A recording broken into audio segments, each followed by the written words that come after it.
আমাদের কোমরকে সোজা করে, আমাদের পায়ের মাটিকে শক্ত করে। চিল্লায় বলেন ঠিক কিনা? প্রতিকূল পরিবেশে কিভাবে বাঁচতে হয় এই দুঃখ কষ্ট আমাদেরকে শিখায়। এজন্য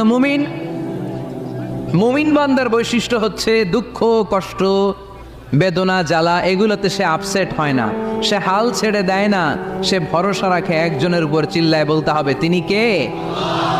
কারণ মুমিন জানে রাত্রি যত গভীর হয় অন্ধকার তমানিসা ভেদ করে সুবহে সাদিক হয়। মুমিন জানে গর্ভবতী নারীর পেটের ব্যথা যেই দিন বাড়তে থাকে ওই দিনই নতুন মেহমান আগমনের সময় ঘনাতে থাকে। মুমিন জানে তার জীবনে দুঃখ কষ্ট বিপদ যত বাড়তে থাকে সুখের দিন কাছে আসতে থাকে। এজন্য মুমিনের হারাবার কিছু নেই।